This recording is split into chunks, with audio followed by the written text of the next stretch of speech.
There once was a palace, and in that palace was a puppet, sound asleep. You know, I could just pretend that I don't remember what happened after that, and then make up some boring story and get this over with. But boring clearly isn't my style, nor is it the Wanderer's way of doing things. You could say his story is simple and straightforward, or horrendously complex, and both would be right.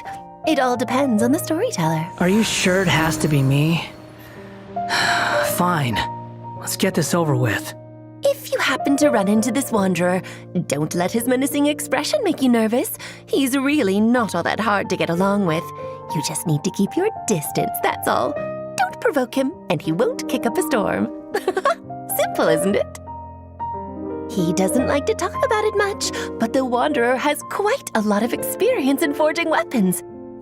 So when the Wanderer ascends bows and catalysts, it doesn't cost him as much mora.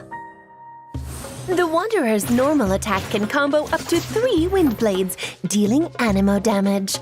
His charged attack consumes some stamina and creates a high-pressure wind blast in front of him after a short casting time, dealing AoE anemo damage. The Wanderer's elemental skill harnesses the power of the air all around as he casts off the shackles of gravity, dealing AoE anemo damage and rising into the air as he enters the wind-favored state.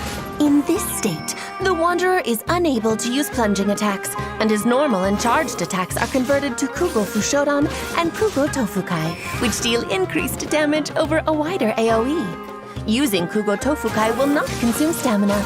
The Wanderer hovers in midair while in this state, continuously consuming Kugo Ryoku points to remain airborne. When the sprint button is pressed, instead of sprinting, the Wanderer consumes more Kugo Ryoku points to fly through the air more quickly. Holding sprint maintains a faster flying speed while consuming points at a faster rate. Pressing jump raises the Wanderer higher into the air at the cost of Kugo Ryoku points, and holding jump does so continuously. The wind-favored state ends when all Kugo Ryoku points are used up.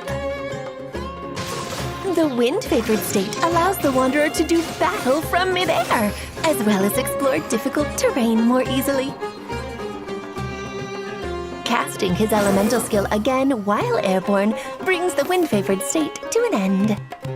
After unlocking the talent Jade-Claimed Flower, if the Wanderer's elemental skill makes contact with Hydro, Pyro, Cryo, or Electro when cast, the wind-favored state provides different buffs depending on the element. Hydro increases the Wanderer's Kugo Ryoku point cap. Pyro increases the Wanderer's own attack. Cryo increases his crit rate. And Electro causes him to regain some elemental energy when Kugo Fushodan and Kugo Tofukai deal damage to enemies. A limited quantity of energy can be regained per set time period, and a maximum of 2 buffs can be gained at any one time. The force of wind cannot always be seen, but it can certainly be felt. After unlocking the talent Gales of a Reverie, when Kugo Fushodan or Kugo Tofukai hits an enemy, the Wanderer has a chance to gain the Descent effect. The next time the Wanderer uses his alternate sprint to fly at speed, the Descent effect is consumed instead of Kugo Ryoku points, and several wind arrows are fired, each dealing anemo damage. If a Kugo Fushodan or Kugo Tofukai does not trigger the Descent effect, the chance of triggering the effect next time is increased. Know your place!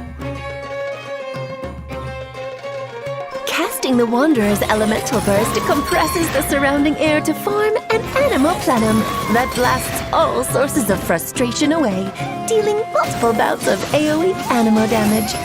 Casting his elemental burst while in the wind-favored state brings this state to an end. Though Wanderer is his name, aimlessness is not his game, and he does not hesitate to take decisive action in pursuit of his goals. The Wanderer's elemental skill is his preferred means of doing battle. Once in the wind-favored state, he attacks from the air using his Kugo Fushodan and Kugo Tofukai to deal increased anemo damage with a wider AoE. By coordinating with his teammates, he can benefit from a range of enhancements, which make him even more powerful in battle. When energy is full, the Wanderer unleashes his elemental burst, dealing several rounds of AoE animo damage in one fell swoop, devastating all obstacles that stand in his way. The world of Teyvat has its own rules. They aren't perfect, though, and in some cases they are as delicate and fragile as the human heart. That's why I've been tasked with the job I have now, a job which gives me certain special privileges. I'm someone who likes having the freedom to live their own life, but I don't mind this job. It gives me the chance to see this world and everything that lives in it from a lot of different perspectives. People can find ways to forget, but they can't undo what they've done, and there's no escaping the past. The Wanderer learned this the hard way. But what about his future? Which way will the wind blow? A lot of people crave the power to predict the future, but I doubt the Wanderer cares for that. With a past like his, he knows the only way is forward, whatever lies ahead, for better or for worse.